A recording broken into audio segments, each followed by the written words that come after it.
Fallait que je fasse 1 ou 2 pour aller en finale, je le savais. Donc bizarrement, j'avais pas trop de pression, j'avais envie de partir la tête haute, en ayant fait ce que j'ai voulu, bien ou pas bien, quitte à prendre des risques. Et ça s'est quand même bien passé, donc je suis trop contente. C'était cool. On parle évidemment du freeride et donc du freeride World Tour avec une athlète. Elle est de chez nous, originaire du Mont-Saxonnais et à présent licenciée au club de Chamonix. Elle s'appelle Mégane Bettan. Bonjour Mégane. Bonjour, merci Bonjour de m'accueillir Mégane. ici. Alors jusqu'à présent, vous êtes restée relativement discrète, même dans le monde du freeride. Mais cet hiver, vous avez participé à votre premier freeride World Tour. Et pour une première, vous réalisez l'exploit de terminer 3e. Vous y attendiez ou pas du tout ? Non, je m'attendais pas du tout à ça. Après, c'est vrai qu'une fois, quand j'étais dedans, j'avais envie de plus. Mais quand je reviens sur ma saison, je me dis que pour une première saison, si on m'avait dit tu ferais 3e au général en gagnant une étape, j'aurais signé direct en début de saison. Effectivement, victoire sur Kicking Horse. Racontez-nous un peu ce run. C'était un peu le run de la dernière chance. Fallait que je fasse 1 ou 2 pour aller en finale, je le savais. Donc bizarrement, j'avais pas trop de pression, j'avais envie de partir la tête haute, en ayant fait ce que j'ai voulu, bien ou pas bien, quitte à prendre des risques. Et ça s'est quand même bien passé, donc je suis trop contente. C'était cool. Audrey, je tiens juste à signaler pour ceux qui ne connaissent absolument pas le Freeride World Tour, ça se déroule de façon à ce que c'est pas comme en descente, en slalom où il y a des qualifs où on reconnaît la pente. C'est-à-dire que les freeriders, freerideuses, notamment Mégane, ils sont avec leurs petites jumelles, avec leurs lunettes, ils regardent et ils disent OK, je vais passer par là. Je sais pas si vous avez déjà fait du hors-piste, mais en général, on fait quelques virages. C'est comme en escalade, on prépare, on regarde la paroi, on dit OK, je vais passer par là, etc. Et ensuite, on arrive en haut de la pente pour le coup, et on se dit OK, j'avais dit de passer par là. Bon, mais c'est où allez, maintenant ? J'y vais. Ouais, des fois c'est un peu surprenant. Des fois on arrive à bien voir, mais d'autres, il y a un dôme et on voit rien. On n'est plus sûr. On n'est plus sûr. D'en haut, ça paraît plus gros, les sauts. On est complètement dérangé. Mais moi maintenant ça va mieux. Mais c'est vrai qu'au début je me perdais beaucoup dans les faces. Maintenant j'arrive vraiment à savoir où je suis. J'ai des points de repère. Et d'une année sur l'autre, bon là, sur le Freeride World Tour, c'était ma première saison, donc j'avais jamais skié les faces, mais c'est vrai que d'une année sur l'autre, si c'est les mêmes faces, même si l'enneigement change, ça reste un peu la même tendance. Et puis, surtout, vous avez peut-être eu des tips de la part de vos comparses du Freeride World Tour. On sait que la famille du freeride, quand même, est très, très soudée, contrairement, par exemple, au ski alpin, où c'est très, très concurrentiel. Là, quand même, je pense qu'il y a une certaine bienveillance dans le circuit. Ouais, vraiment, on est tous pareils, c'est cool. Et puis moi, j'ai des super... J'ai des super teammates français. Ludovic Giodia qui est en snowboard, Oscar Mandin, sacré d'ailleurs en champion du monde. Ouais. Oscar Mandin qui a fait une super saison aussi pour sa première saison. Au début, il y avait Camille Armand et Enzo Nilo, les snowboarders, mais malheureusement, ils sont pas allés en finale. Mais ouais, on s'entend tous très bien. Et j'ai aussi mon coach, donc sur les 3 premières étapes, il n'était pas là. Mais après, il m'a accompagné en Autriche et à Verbier. Pour rien. Mais ouais, du coup, mon coach à distance qui me donne de précieux conseils et qui me connaît, qui sait comment je skie, de quoi je suis capable et ce qui me correspond le plus, et il m'aiguille là-dedans. Après, j'ai une tendance, je sais vers quoi je vais, mais mon coach m'aide beaucoup. En même temps, c'est seulement votre premier Freeride World Tour. J'imagine qu'il y en aura d'autres derrière. Ouais, j'espère. J'espère que ça peut continuer. Après, c'est mon premier Freeride World Tour, mais j'étais sur le circuit du qualifier avant. Depuis que j'ai 22 ans, ça commence à faire un petit moment maintenant. Donc tout ça, avec tout ça, j'engrange un peu d'expérience. C'est vrai qu'au début, c'était pas très prometteur. J'ai commencé parce que ça me donnait envie et ça a marché au début. Et puis après, j'ai une période un peu down. Et jusqu'à un moment où je me suis dit, bon, je veux vraiment monter sur le Freeride World Tour, je vais tout mettre en place et voilà.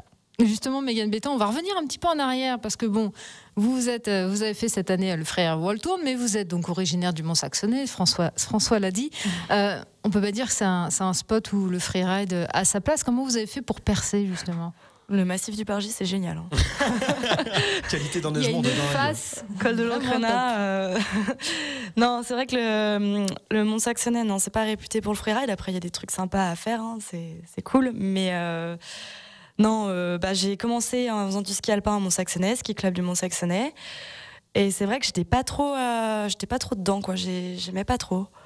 Au début, c'était cool. Quand on était petit, j'avais mes copains et tout. Et après, quand on a commencé à grandir, eux, ils sont partis dans les plus grands clubs, les carreaux. Et moi, je me suis retrouvée un peu toute seule. Donc, je m'entraînais avec le ski club de Pradly-Saumont. Et c'est vrai que vu que j'étais un peu nouvelle, on s'occupait pas trop de moi et ça m'a pas trop plu. Et après, je me suis dit, bah, tant pis, je vais passer mon DE de ski alpin. Et puis voilà, je serai monitrice et voilà. Et après, je suis allée au lycée à Chamonix, chez mon papa, et pour passer, entre autres, mon DE de ski. Et c'est là que j'ai découvert un peu le vrai ski, enfin le ski en montagne, hors piste, et que j'ai réappris à aimer. En plus, au début, c'est pas du tout vous qui vous êtes dit tiens, je vais m'inscrire à une course, et c'est des amis à vous qui vous dit allez, viens, ça peut être vraiment cool. Ouais, j'étais à l'ESF d'Argentière. Et c'est mes amis qui faisaient déjà des courses de freeride qui m'ont dit ah bah nous on va aux Arcs, viens avec nous, essaye, ça peut être cool. Et c'est vrai que pour ma première course, j'avais fait 3e. Bon, c'était une petite course, hein, mais du coup je m'étais dit ah bah ouais, pourquoi pas réessayer l'année prochaine. C'était en fin de saison du coup. L'année d'après, je me suis relancée et ça a vite fonctionné. Je suis vite montée. Dans les grosses courses, en fait, sur le qualifier, il y a plusieurs niveaux.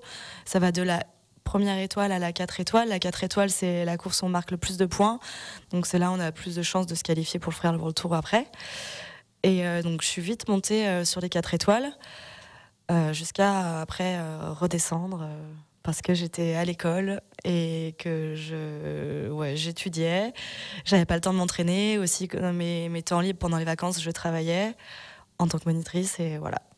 Du coup, quand j'ai fini les études, je me suis dit bon allez, je me lance vraiment là-dedans et ça fait 3 ans que je mets tout en place pour réussir et toujours progresser, quoi. Pourtant, il y a un début de saison qui était assez compliqué cette saison. Il y a eu la météo, mais il n'y avait pas eu que ça. Il y a eu aussi une petite chute. Ouais, début de saison dans les Pyrénées, Espagne, Andorre, pas du tout bien marché.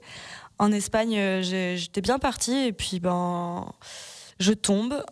Après, je pensais, c'est une erreur de ma part. Je prends pas le bon axe, je vais pas assez vite et du coup, je saute et je tombe sur un caillou, quoi. Donc ça m'arrête direct.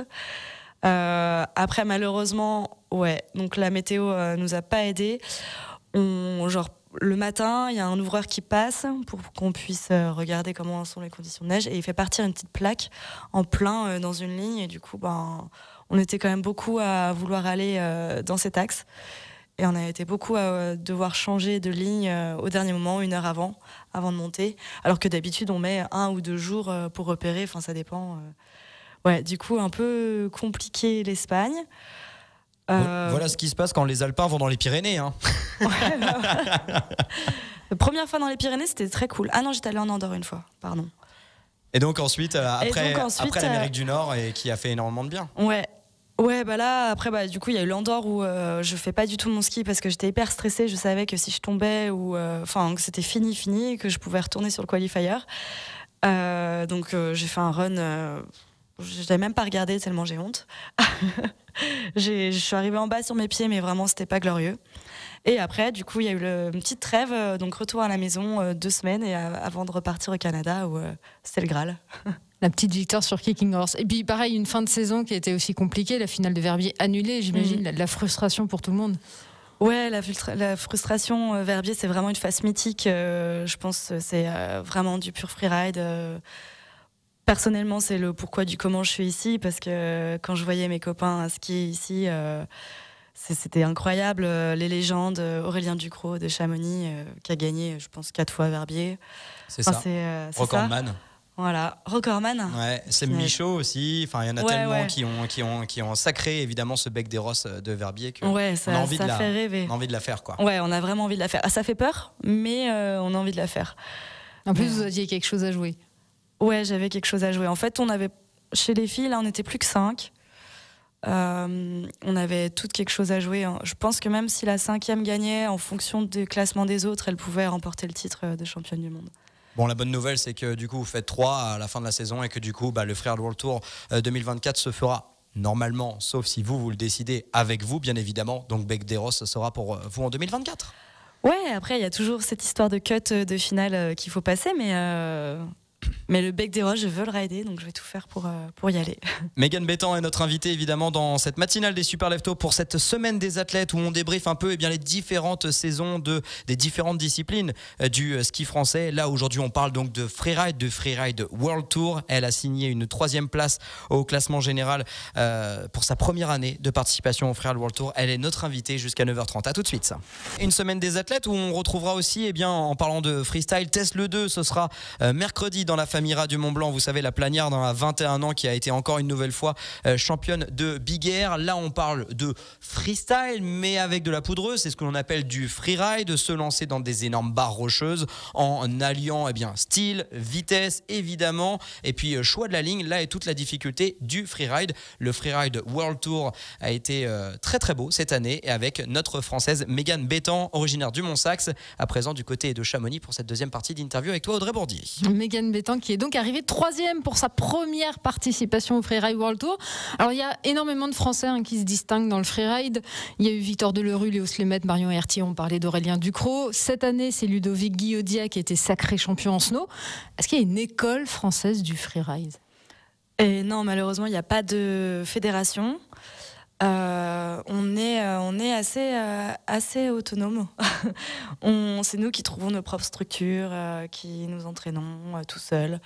Après, moi personnellement, ça fait 3 ans que j'ai un coach, mais c'est moi qui ai voulu aller vers un coach. Mais il y en a beaucoup qui sont seuls, qui s'entraînent seuls ou qui ride entre copains. Mais moi, j'ai choisi quand même d'avoir une structure. Alors, vas-y. Mais au final, c'est le terrain de jeu qui fait les freeriders, parce que on est tellement bien lotis, que ce soit en France, du côté de Chamonix par exemple pour Chamonix, le freeride. c'est génial. Après Ludo qui vient du Vercors, oui, c'est oui, pas le freeride au Vercors, bon. Non, Chamonix, c'est clair, on a un super terrain de jeu pour tout en fait. Mais en termes de ski, il y a beaucoup de dénivelé. Pas mal de choix de lignes. Enfin non, c'est génial pour ça. Justement, comment est-ce qu'on s'entraîne hors saison pour arriver à un niveau du freeride ?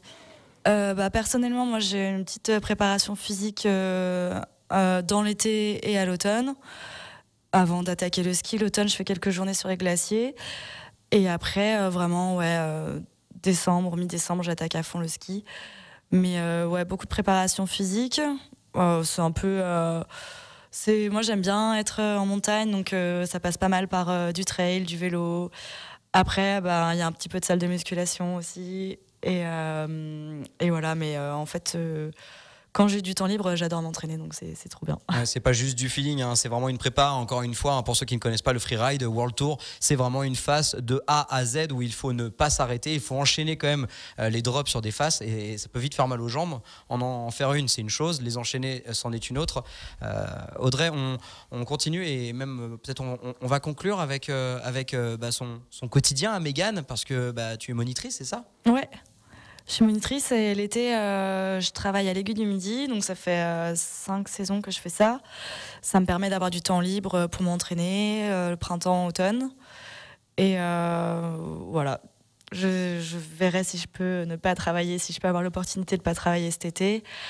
J'aimerais bien pouvoir juste m'entraîner et me consacrer au ski tant que je peux et on verra. Alors vous parliez justement de peut-être un petit peu de structure en France concernant le freeride. Le Freeride World Tour vient d'être acheté par la FIS, la Fédération internationale de ski.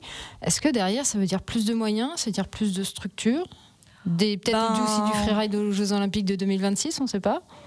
Ils parlent de Jeux Olympiques en 2030 pour l'instant. Ah, ils en parlent déjà. Ils en parlent, ouais. Ça serait leur objectif. Bon, je serais trop vieille, je pense. Mais pour l'instant, ça change pas. En tout cas, cette année, ça va pas changer. J'espère qu'avec le temps, on pourra avoir plus de moyens et pourquoi pas avoir une étape en plus avant les finales. Ça serait top parce que le retour de Chamonix.